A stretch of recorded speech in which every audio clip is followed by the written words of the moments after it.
नमः परमहंस स्वादित चरण कमल चिन्मकरंदाय भक्तजनमानस निवासाय श्रीरामचंद्राय कृष्णत्वदीय पद पंकज पंजरान्ते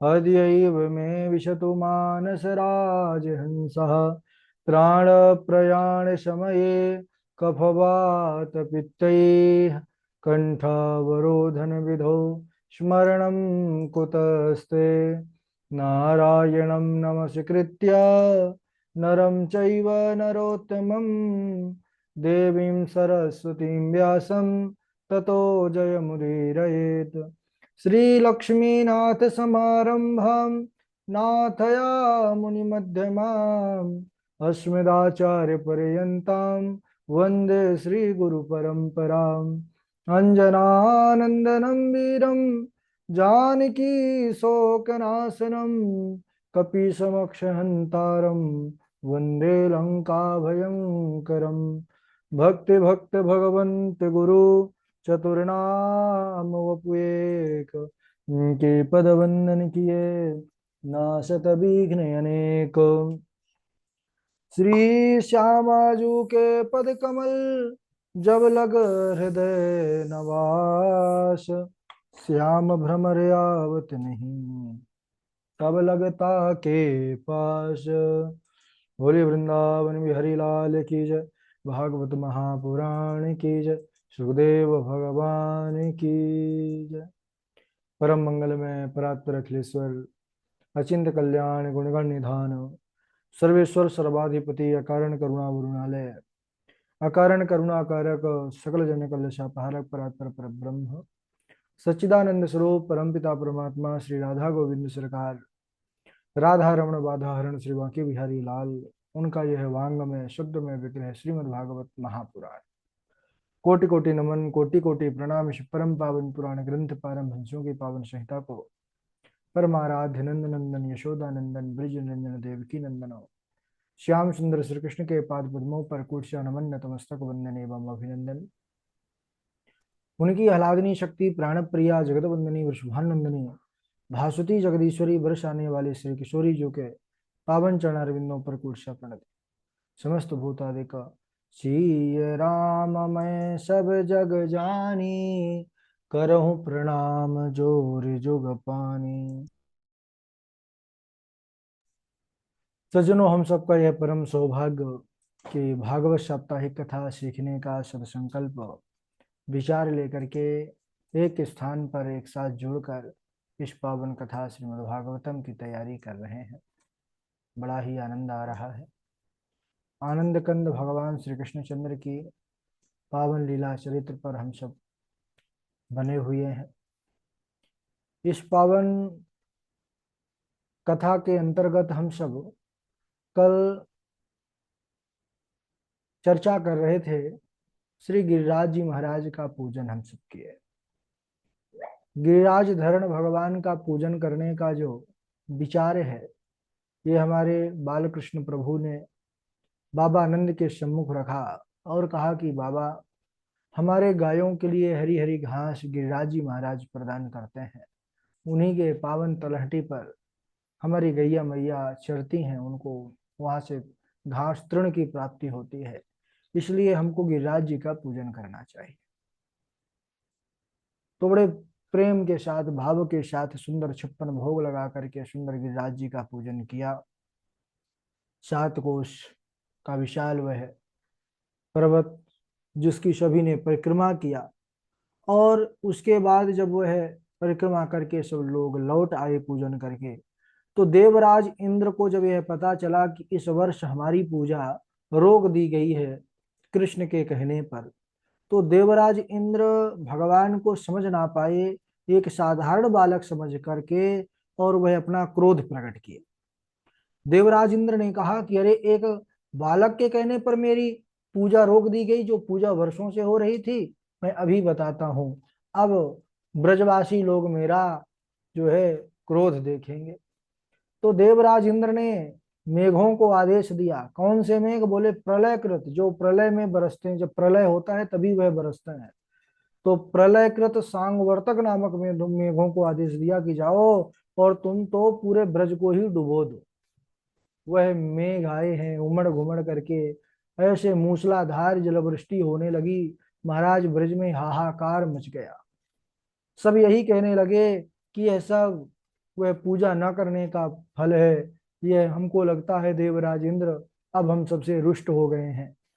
कुछ भागे भागे गए कन्हैया के पास कि देखो कन्हैया, तुम्हारे कहने पर हमने देवराज इंद्र की पूजा को नहीं किया, सो यह हमको बड़ा विपत्ति सामना करना पड़ रहा है। अब तुम ही इस विपत्ति से हमको उबारो। कन्हैया ने कहा कि आप सब बिल्कुल भी दुखी मत होइए, भयभीत तो मत होइए। अरे, हम सबने जिन देवता का वो पूजन किया है वही गिरिराज जी हम सबको संकट दूर करेंगे। अरे तेरो सब संकट मिट जाय, तू पूजा कर गोवर्धन की। हम सबने जब गोवर्धन नाथ का पूजन किया है, वो संकट काटने वाले ही हैं। तब सब को लेकर के कृष्ण कन्हैया लाल वही महाराज गोवर्धन नाथ के पास पहुंचे हैं और जा करके उस विशाल पर्वत को, विशाल गिरिराज को, कहते हैं जैसे एक छोटा सा बच्चा बरसाती छत्ता को उठा लेता है, एक तिनकों को उठा लेता है। भगवान ने अपने हाथ में सबसे छोटी उंगली पर वह विशाल पर्वत को धारण कर लिया। बोलिए गिरधारी भगवान की जय। तो हमारे कन्हैया जो है उस विशाल पर्वत को, गोवर्धन को, कहते हैं जैसे एक तिनका, तिनका उठाना कितना सरल होता है, ऐसे ही हमारे प्रभु कहते हैं अपने बाएं हाथ की सबसे छोटी अंगुली पर उसको धारण कर लिया। अब सारे ब्रजवासी उसी पर्वत के नीचे आ गए, ग्वाल, गाय, गोपी सभी कोई अंदर आ गया उसी महाराज उसकी छत्र छाया के अंदर। अब विशाल पर्वत है, खूब बारिश हो रही है, लेकिन यहाँ पर ब्रजवासियों को उसकी एक भी जो है भार नहीं हो रहा, कुछ पता ही नहीं चल रहा कि बारिश कितनी हो रही है। अब यहाँ जब 6 दिन बीत गए, क्योंकि 7 दिनों तक भगवान ने गोवर्धन नाथ को उठा करके रखा था, तो जब 6 दिन व्यतीत हो गए तो ब्रजवासी जो उनके सखा थे कहने लगे, ग्वाल बाल सभी गोपगण की, अरे कन्हैया तू अब थक गया होगा इसलिए तुम थोड़ा विश्राम कर लो, तब तक हम अपनी अपनी लाठी लगा करके रखे हैं। अच्छा, सब ग्वाल बाल भी अपनी अपनी छड़ी लाठी लगा करके रखे थे। उनको ऐसा लग रहा था कि हमने ही उठाया है पूरा पर्वत, क्योंकि यह जीव और ईश्वर में यही अंतर है। जीव बहुत जल्दी अभिमान इसको आ जाता है, अहम आ जाता है, मैं बुद्धि हो जाती है। मैं और तोर, मैं और मोर तोर तय माया, ये जो प्रपंच है इस पर वह बहुत जल्दी फंस जाता है। अब उन ब्रजवासियों को लगा कि अब हमने ही उठा करके रखा है। जैसे कोई भी कार्य है, मनुष्य क्या सोचता है कि हमने किया, ये हमारा उपलब्धि है, ये हमारा किया हुआ है, ये हमारा बनाया हुआ है।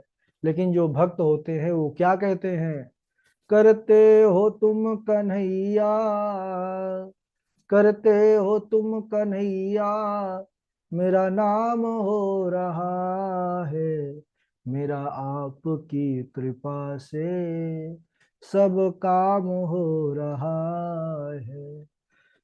केवल भगवत कृपा को ही वह स्मरण रखते हैं, क्योंकि जानते हैं कि करने वाला, कराने वाला तो ईश्वर ही है, जीव केवल निमित्त मात्र है। उमा दारु जो सित की नाई, सब ही नचावत राम गोसाई। तो उन गोपों ने कहा कि हम अब इस पर्वत को अपनी लाठियों का सहारा देकर रोके हुए हैं, तब तक तुम थोड़ा विश्राम कर लो। अरे लाला, तू बड़ा छोटा है। कन्हैया मुस्कुराने लगे, बोले ठीक है, और कन्हैया एकदम से नहीं हटाए, क्योंकि वह तो जानते हैं कि हमने ही धारण कर रखा है। कन्हैया ने महाराज थोड़ा सा अपना हाथ नीचा किया नहीं कि सारे गोपगणों की जो लाठियां थी, छड़ी थी, सब चटाक चटाक करके टूट गई। सबने आवाज लगाया, अरे लाला बचाओ, ये पर्वत गिरवे वालों है। तुरंत कन्हैया ने उठा लिया ऊपर। तब सभी के जो है प्राणों में प्राण आया महाराज। अब सारे जो उनके सखा थे, ग्वाल वाले थे, पूछने लगे कि अरे कन्हैया, अरे तुम्हें इतना बल कहाँ से आ गए हो? हम सब तो इतने बलशाली नहीं हैं। अरे लाला, हमसे तो एक चट्टान भी ना उठाई जाए, और तूने तो पूरा पर्वत उठा लिया 7 दिनों तक। तो ये इतना बल तुम्हारे अंदर कहाँ से आया? तब कन्हैया हमारे मुस्कुराते हुए कहने लगे, कछु माखन को बल बढ़्यो, कछु गोपिन करी सहाय। श्री राधा जी के कृपा थे, मैंने गिरिवर लीनो उठाए।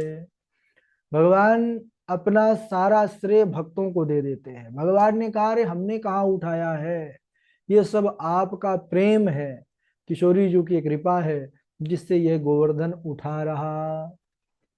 अब भगवान अवस्था कितनी है इस पर ध्यान दीजिएगा। भगवान कन्हैया कितनी अवस्था में, कितने समय तक, और पर्वत का क्या आकार रहा। तो कहते हैं, 7 कोस को गिरिवर, 7 वर्ष को श्याम, 7 दिवस कर पे धर्यो, परो गिरधारी धाम। यह 7 कोस का पर्वत है। 7 वर्ष ही अवस्था है भगवान की, और 7 दिन तक इन्होंने अपने हाथों पर धारण करके रखा। तभी से इनका एक नाम और जुड़ गया हमारे प्रभु का, कन्हैया का। क्या? गिरधारी। गिरिराज को धारण करने वाले, गिरिवर को धारण करने वाले गिरधारी। बोलिए गिरधारी भगवान की जय। अब इधर सज्जनों, जैसे ही देवराज इंद्र को यह सूचना मिली कि महाराज, उन्होंने पूछा कि क्या ब्रज डूब गया? दूतों ने कहा, डूब गया? बोले हाँ, जब से तो हमने प्रलयकृत मेघों को भेजा था डूब गया होगा। अरे बोले महाराज, डूब नहीं गया, वहां धूल उड़ रही है ब्रज में। अरे धूल उड़ रही है, वो मेघ क्या कर रहे, बरस नहीं रहे क्या? अरे बोले मेघ तो खूब बरस रहे हैं महाराज, बंद ही नहीं हो रहे। बोले फिर भी धूल उड़ रही है, क्यों? अरे बोले वही कृष्ण कन्हैया, छोटी जो छोटे से बालक हैं ब्रज में, जो सबके आंखों के तारा है, वह कन्हैया ने पूरे विशाल पर्वत को ही उठा लिया है, वो भी बाएं हाथ की सबसे छोटी उंगली पर। ओहो, जैसे ही देवताओं के राजा इंद्र को यह बात पता चली, तब इंद्र को पश्चाताप हुआ। इंद्र समझ गया कि जिसको मैंने साधारण बालक समझा, वह तो साक्षात पर ब्रह्म परमेश्वर है, मुझसे तो बड़ा अपराध हुआ। तो उसने अपने मेघों को तुरंत आदेश दिया कि बंद करो, बंद करो, बारिश रोक दो। जब बारिश रुक गई तो भगवान ने यथावत गोवर्धन नाथ को वहीं पर विराज दिया। अब भगवान ने गिरिराज जी को धारण किया है, पर्वत तो बहुत है, लेकिन गिरिराज जी को धारण किए तो इसीलिए इनकी महिमा विशेष रूप से बढ़ गई, है ना। तो आज भी जब हम ब्रज पर देखते हैं वृंदावन या गोवर्धन, तो निरंतर भक्तजन परिक्रमा लगाते रहते हैं, दंडवती परिक्रमा, लेट लेट करके। और गिरिराज जी महाराज इतने कृपालु कि सबको मनोवांक्षित फल प्रदान करते हैं। तो इस प्रकार भगवान सुंदर गिरिराज जी को यथावत रख दिया। अच्छा, ये गिरिराज जो कौन है, गोवर्धन कौन है? तो गोवर्धन है द्रोणाचल के पुत्र। पुलस्त ऋषि इन्हें काशी ले जाना चाहते थे।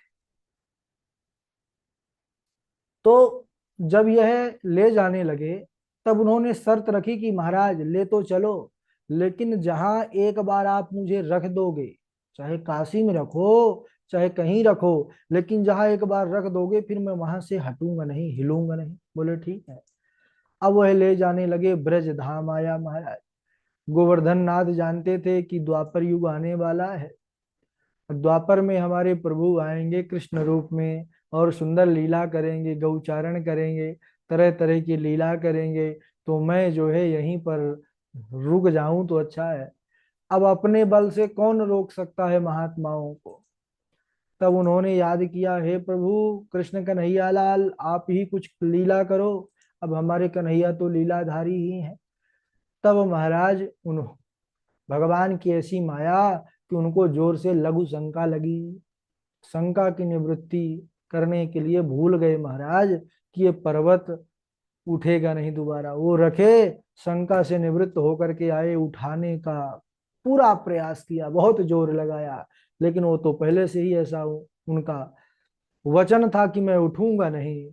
तब पुलस्त ऋषि ने श्राप दे दिया कि गिरियत्वाति धृष्टेन नाकृतो ही मनोरथः तस्मात्त्वं तिलमात्रम ही नित्यम क्षयताम्रजो।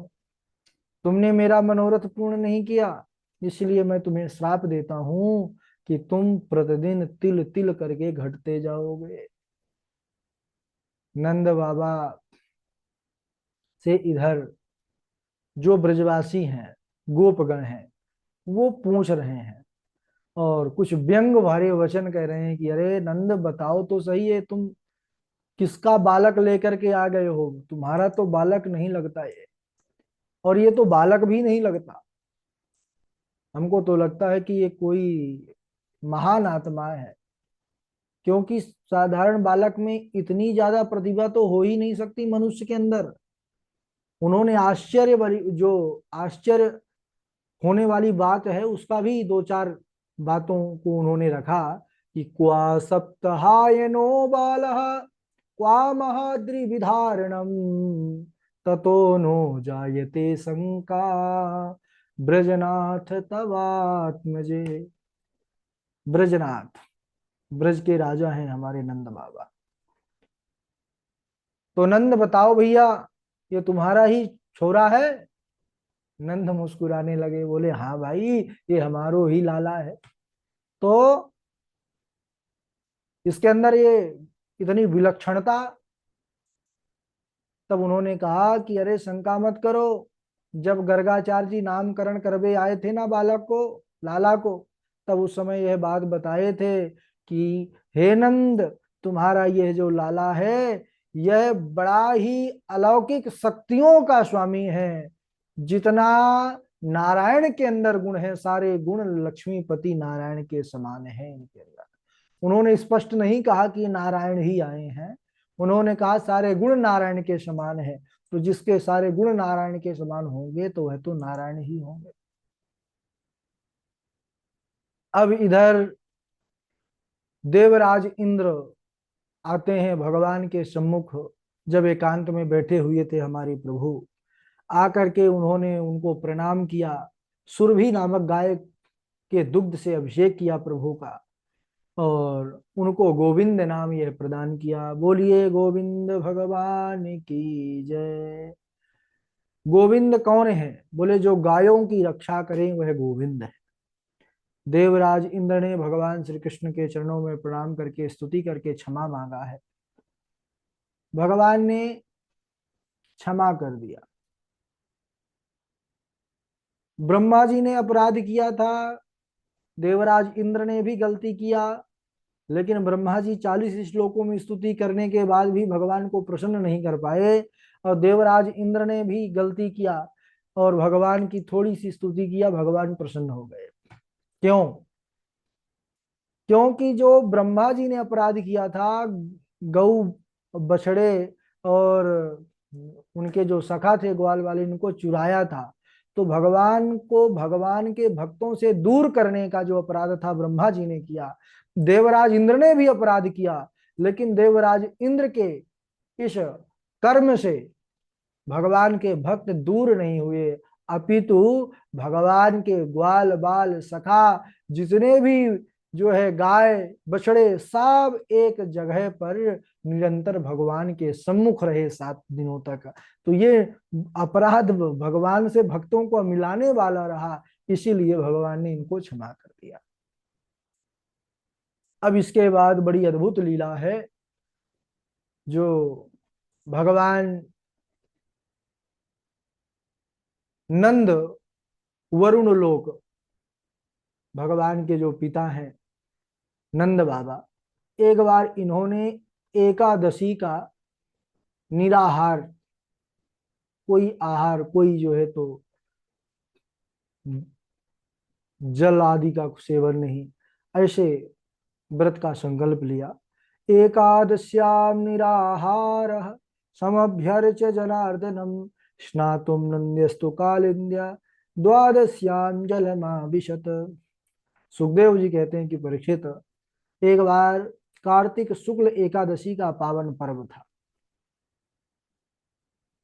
नंद बाबा ने एकादशी का व्रत किया और रात्रि 12 बजे, आसुरी वेला उसको कहते हैं, तो रात्रि 12 बजे ब्रह्म मुहूर्त समझ करके उठ करके नहाने धोने चल हो जाता है। जब वृद्धावस्था आ जाती है पता नहीं चलता।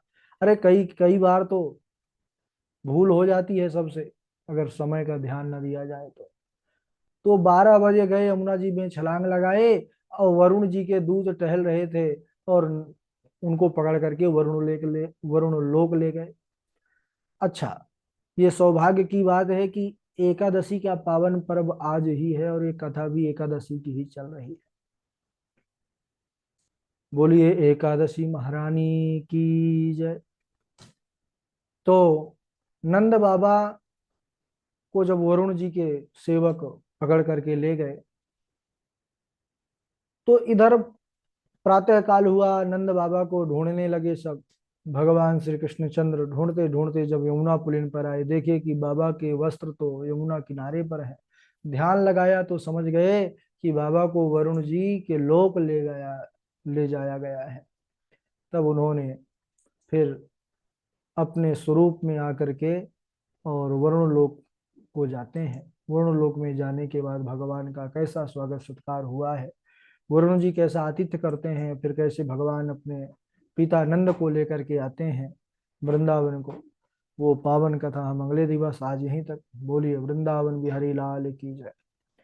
आज एकादशी के पावन पर्वों पर तुलसी विवाह है, जिसके कारण कम लोग भी जुड़े हुए हैं, बहुत लोग व्यस्त हैं। चलिए जितने जुड़े हैं बारी बारी से श्लोक सुनाएंगे। और गोपाल शर्मा जी और दिशा जी, आप लोगों को हम आगे का नोट्स आज भेज देंगे, क्या कैसे लिखना है। श्लोक सुनाएंगे सर्वप्रथम हमारे पंडित पवन जी हैं, वासवी शर्मा जी हैं, और पंडित सचिन शास्त्री जी हैं, तृष्णा जी हैं, निरंजन कुमार जी हैं, कृष्णा जी हैं, निकिता तिवारी जी हैं, सौम्या शुक्ला जी हैं, हर्षिता जी हैं, उज्जवल मोहन दास जी हैं, संजय तिवारी जी हैं, और शिवानी मिश्रा जी हैं, दिशा जी हैं। चलिए प्रारंभ करिए। जी राधे राधे गुरु जी प्रणाम। जी बहुत। श्याम सुंदर ते दास्यः करवामादवोदितम् देहि वासांसि धर्मज्ञा नो चेद्राज्ञे ब्रुवामहे संकल्पो विदितः श्राद्धो भवती नाम दर्शनम् मयानुमोदितः शोषो सत्यो भवतु मर्हते न मय्यावेशित धियां कामः कामाय कल्पते वर्जिता क्वथिता दाना प्रायो बीजय निश्यते स्नानं दानं तथा होमं शयनं गमनं भुजं बिना वस्त्रं न कुर्वीत कुर्वन्तद्दोषकृत भवे। राधे राधे गुरु। वासवी शर्मा जी। गुरु जी राधे ते प्रणाम। जी सुनाइए वासवी। श्याम सुंदर ते दाश करवम तोदितम देहि वाशांस्य धर्मज्ञ नो चेद राज्ञे ब्रूमामहे स्नानं दानं तथा होमं शयनं गमनं भुजं बिना वस्त्रं न कुर्वन्त दोषकृत भवेत्। जी गुरु जी। हम्म।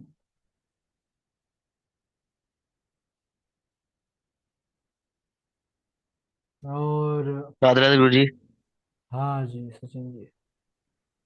स्नानं दानं तथा होमं शयनं गमनं भुजं बिना वस्त्रं न कुर्वीत कुर्वन्त्यद्दोषकृत भवेत्। राधे राधे गुरु जी। राधे राधे। चलिए तृष्णा जी। स्नानं दानं तथा होमं शयनं गमनं भुजं वीणावस्त्रं न कुर्वीत कुर्वन्तर्दोषकृत् भवेत् सङ्कल्पो विदितः साध्व्यो भवतीनां मदर्चनं मयानुमोदितो योऽसौ सत्यो भवितुमर्हति। राधे राधे कृष्ण। हाँ राधे राधे। राधे राधे गुरु जी। जी संजय तिवारी जी। स्नानं दानं तथा होमं शयनं गमनं भुजं विना वस्त्रं न कुर्वेत कुर्वन्त दोषो कृत भवेत् संकल्पो विदितः साध्यो भवतीनां मदर्चनं मयानुमोदितः योऽसौ सत्यो सत्यो भवितुमर्हति न मया विशेषधियां कामः कामाय कल्पते भर्जिता क्वथीनां तानां प्रायो बीजाय नेष्यते। राधे राधे गुरु जी। हाँ राधे राधे। और राधे राधे प्रणाम। हाँ हाँ हर्षिता जी। शृणु सखी कौतुकमेकं निकेताङ्गणे मया दृष्टम्। मध्याविषेथ विषे गोधूलिधूसरिताङ्ग नृत्यति वेदान्तसिद्धान्त सूने चोरयत स्वयं निजग्रहे हेयं गवीनं पडि स्तम्भे स्वप्रतिबिम्बमीक्षितवतस्तेनेव सारदं धिया भ्रातर्मावद् मम समो भागस्तनापीहितो भुङ्क्षे वेत्यालभतो हरे कलवचो मात्रारः श्रूयते। राधे राधे गुरु जी प्रणाम। हाँ राधे राधे। चलिए और आगे क्या नाम है? सौम्या राधे सुंदर। राधे गुरु जी। हाँ वसुदेव कथा प्रश्ना पुंसास्त्रेण भुनात् हि वक्तारम्भं पृच्छकं श्रोतस्तत्पादसलिलं यथा विदु विदु विदितोऽसि भवान् साक्षात् पुरुषः प्रकृते परः केक्लान् सर्वबुद्धिदृक् सा मुञ्चालमिति प्रभाषिणी निष्पीड्यमानाखिलजीवमर्मणि विवृत्य नेत्रे चरणौ भुजमुः प्रसन्न गात्रा क्षिपति रुरोध। राधे राधे गुरु जी। हाँ राधे राधे। निरंजन कुमार जी आप सुनाए। राधे राधे गुरु जी। राधे राधे। कात्यायनी महामाये महायोगिन्यधीश्वरी नंद गोप सुतम देवी पति में कुरुते नमः। हेमंते प्रथमे मासी नंद ब्रज कुमारिका चेरुर हविष्यम भुंजाना कात्यायन्य अर्चनम व्रतम। राधे राधे गुरु जी। राधे राधे। उज्जवल मोहन दास जी।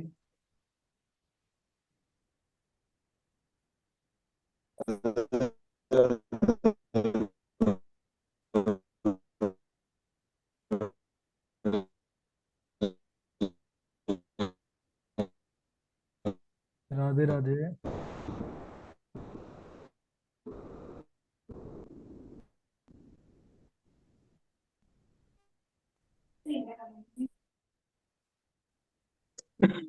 नमस्ते पुरुषम लक्ष्य।